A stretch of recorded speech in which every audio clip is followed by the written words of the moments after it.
Ah mon loup, est-ce que ce serait pas, attends, je vais te poser là, une petite vidéo encore que tu vas regarder pour rien? C'est la combientième aujourd'hui? Deuxième, troisième, quatrième, cinquième, dixième, vingtième, trentième. Pourquoi? C'est quoi le but derrière tout ça? Rappelle-toi ce que tu t'étais promis en ce début d'année, en 2026, le 1er janvier. T'étais plein de belles intentions, j'en doute pas. On est aujourd'hui le 15, je crois 15 juillet, 16 juillet, je sais pas vraiment. T'en es où? Est-ce que tu penses que c'est cette vidéo-là encore qui va t'amener quelque chose? Est-ce que tu veux pas plutôt faire un bilan de cette demi-année et te demander, ok, j'ai regardé au total combien de vidéos sur cette demi-année? Fais une estimation, tu sais à peu près.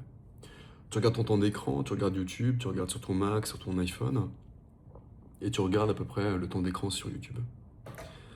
T'imagines que chacune des vidéos fait environ 10, 20 minutes, une demi-heure parfois, et tu fais une moyenne sur ces 6 mois du temps passé sur YouTube et du nombre de vidéos regardées. Et après, tu vas te demander, ok, de quoi est-ce que je me souviens de toutes ces vidéos et de tout ce temps passé? Qu'est-ce que j'ai vraiment appris? Mais au-delà de ce que tu as vraiment appris, qu'est-ce que tu as vraiment appliqué? Parce que la théorie, on s'en bat les couilles. Ça n'a pas d'importance de savoir des choses. C'est bien beau de dire que tu sais. Mais est-ce que tu as? Est-ce que tu incarnes? Est-ce que tu fais? Ta vie n'ira pas dans le bon sens tant que tu continues à cliquer sur des vidéos comme ça absolument random. D'accord? Et je te dis ça alors que tu regardes ma vidéo.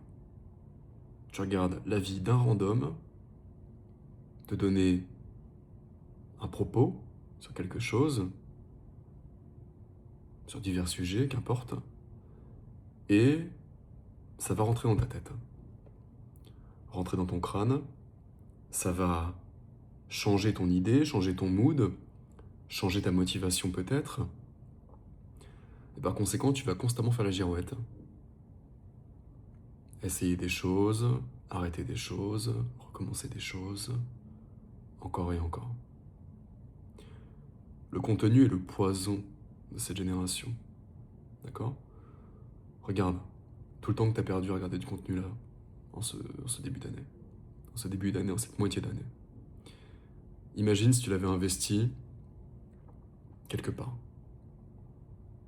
Imagine si ces centaines d'heures, parce qu'il y en a probablement beaucoup plus que 100 des heures, tu les avais mis à faire un peu plus de sport.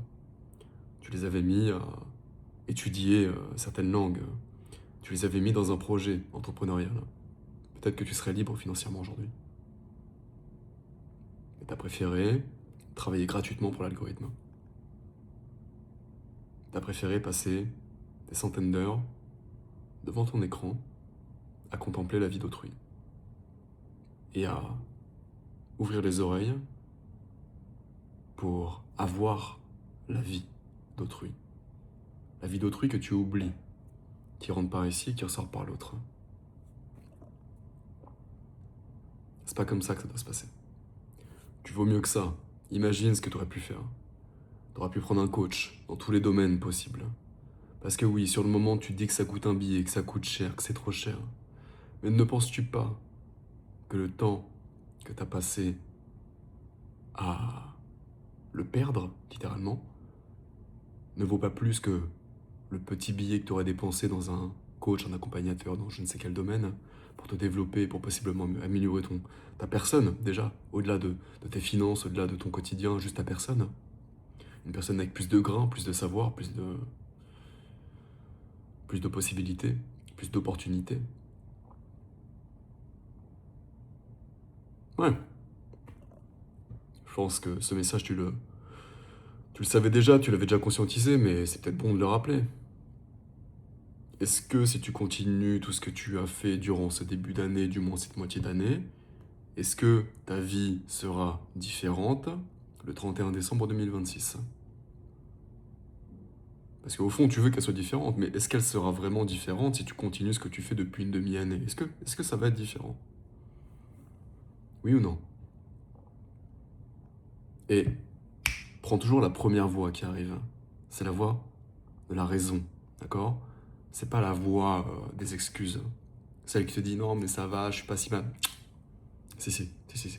T'es peut-être, t'es peut-être mal. Et comme tu es bouffé par toute cette dopamine facile qui te rend fainéant, comme tu es dans la loi du moindre effort, bah ton cerveau te joue des tours. Car comment tu fais une chose, c'est comment tu fais toutes les autres choses. Alors, si ton quotidien, c'est de contempler du contenu de personnes qui vivent une vie que toi tu aimerais vivre, en étant affalé dans ton canapé, c'est absolument minable, il faut le dire. C'est minable quand on y pense. C'est minable d'être affalé dans un canapé, dans un lit, en train de regarder la vie d'autrui. C'est minable. C'est pas méchant ce que je dis, c'est véridique. Ça m'arrive parfois moi aussi. Ça nous arrive à tous. Mais le but, c'est de conscientiser, de se dire, ok, non, je vaux mieux que ça. Faut bouger. Faut avancer. Donc comment tu fais une chose, c'est comment tu fais toutes les autres choses.